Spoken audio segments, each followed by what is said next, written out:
Thank you. Oh, okay, come on. Okay, please. Thank you. No, that's too much. I haven't even spoken yet. Thank you. Whoa! Oh my God! That's crazy! What's that? Oh man! Thank you. Yeah, whoa! All right, thank you. Thank you. Please, let's begin. Greetings, graduates, faculty, parents, relatives, Zoom bombers, and the true heroes today, the Harvard IT department. Really nice compression, guys. Beautiful. Very, very little buffering. Nice job, nerds. Welcome to Harvard's first online graduation, and congratulations to the Harvard class of 2020. Yes. I want to begin by telling you that the administration has given me only 10 minutes to speak today instead of the traditional 20. I promise to do my best since everyone's in such a big hurry to get back to doing absolutely nothing. I'd like to take just a moment to thank Harvard College for bestowing upon me an honorary degree, Doctorate of Humane Letters and Philosophy. I am truly, truly honored. I'd also like to thank Harvard for a doctorate honoring my groundbreaking work in bosonic string theory and condensed matter physics. Thank you. Thank you. I worked with a great team. Thank you all. Seniors, I know you belong in the Tercentenary Theater right now. Believe me, all of us miss Harvard Yard. I mean, where else can you find two competing pro-communist newsletters written in Dothraki, all while signing a petition to ban hot dogs and donuts for promoting cisgender identities? What a rare and unusual place. But trust me, we are taking steps to make today's commencement feel as authentic as possible. In fact, right now, Harvard is charging each of you $50 for parking in Cambridge. Yeah. Plus, Harvard will see to it that within the next hour, one of your grandparents will be hit in the head with a stray Frisbee. And be assured, one day in the future, you will return to your alma mater. But for now, you get to enjoy me speaking to you from my backyard.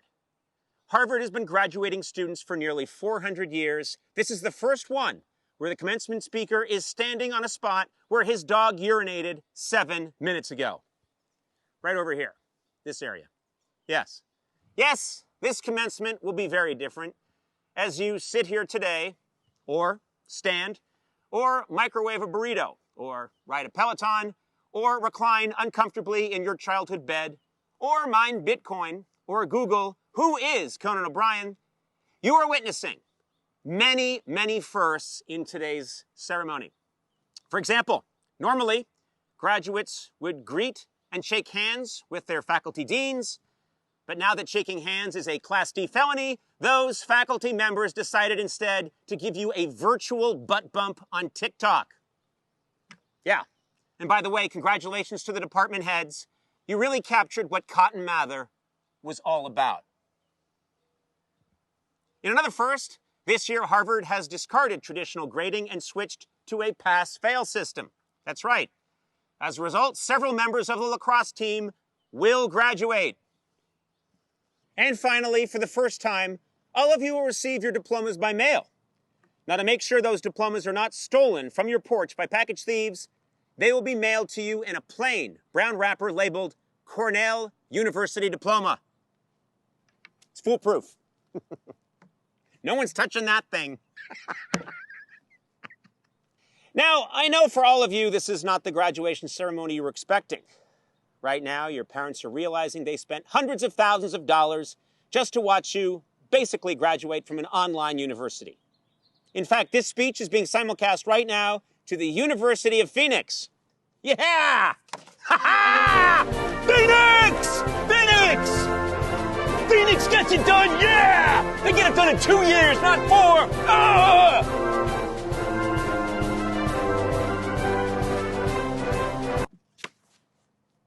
Anyway, I know what some of you are wondering right now. How could Conan, at his age, possibly relate to me? Well, to you I say, do not think of me as someone who graduated Harvard 35 years ago. Think of me as a fellow classmate who looks like shit.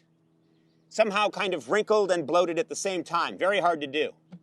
You see, I have some experience as a graduation speaker. 20 years ago, I told the graduating Harvard students to break out of their cocoon and take chances. Well, 20 years later, I'd like to amend that slightly and say, stay in your cocoon. Stay, the cocoon, stay in it. I had no idea about the virus. And to you students who moved back home to a blue state, please continue to be patient, wear a face mask outside, and trust in science.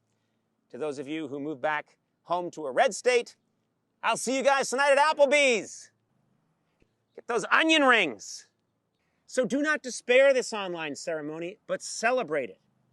You have been handed two choices. Use the trial of this global pandemic as the inspirational launching pad to a greater destiny, or two, go the Trump route and blame all your problems on the previous graduating class. Come on, who's with me? Damn you, class of 2019!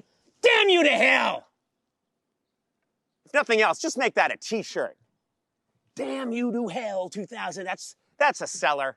That moves. That's merch that moves. I realize I've said many foolish things to you today. It's kind of what I do. But I would like to be sincere. Before I spoke today, I really did give you, the class of 2020, serious thought. And I'm honestly stunned by what you've endured in your short lives. For my Harvard class, 9/11 came in midlife. But I was thinking about it. You came into consciousness while our nation was still smoldering from that attack. And you've only known a world beset by terrorist hate. You've grown up with mass shootings and school lockdowns, horrors completely absent from my childhood. You have now witnessed two economic meltdowns of stunning proportions. You are actually living in a hotter and more treacherous biosphere than the one I was born into. 2 months into your freshman year, many of you voted for the first time in the 2016 election, and ever since, you've been living in the most polarized United States since the Civil War. Now this, you know all too well. You've been handed more than your share. Tom Brokaw famously hailed the people who survived the Great Depression and World War II, not because of who they were, as much as what they endured. He called them the greatest generation. Now, we don't know what you will be called, because the generation that cleaned up the mess left by those a-hole boomers doesn't just roll off the tongue. You've been challenged your entire lives, and you've demonstrated one of the most precious qualities one can have: resilience. Now, cynics like to mock the supposedly spoiled or callow youth of the new millennia, but you have seen and survived so much, and you've responded with wit, creativity, righteous anger, activism, and a gritty determination to take the reality you've been handed and make it better. Look at you. 10 weeks ago, you were told to leave your dorms immediately. Get your stuff, get out. Something no one has said to me since my first marriage. And since that day, you have found ways to stay safe under absurd and confusing circumstances. And one way or the other, your hard-won resilience has gotten you here today to your TV or phone or tablet or smartwatch to graduate from Harvard, come hell or high water. As the father of 2 teenage children, I look at all you've achieved in a frightful world, and it gives me great hope. You are remarkable examples to my children of how to be smart, brave, and yes, resilient in a scary world. My generation was always embarrassed to admit we went to Harvard for fear of bragging. But you, class of 2020, have earned the right to be proud of your great accomplishment. The next time someone asks you where you went to college, hold your head high, look them square in the eye and say, 2 miles south of Tufts.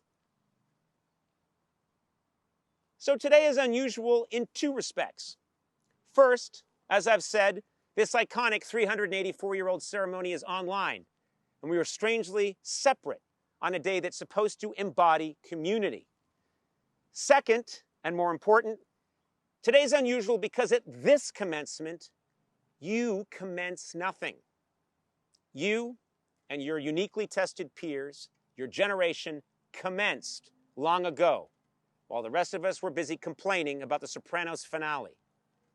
I have nothing to give you that you don't already have, and have had for a very long time. What I can offer is my boundless admiration, my deepest respect, my gratitude for working so hard and bringing such honor to your families, your faculty, and your alumni. Our current troubles will pass, and you will laugh and thrive and experience great joy. I cannot wait to see what you fine people will accomplish, and I know that one day, years from now, one of you will stand where I stand, here in my backyard, and I will have you arrested for trespassing. Thank you.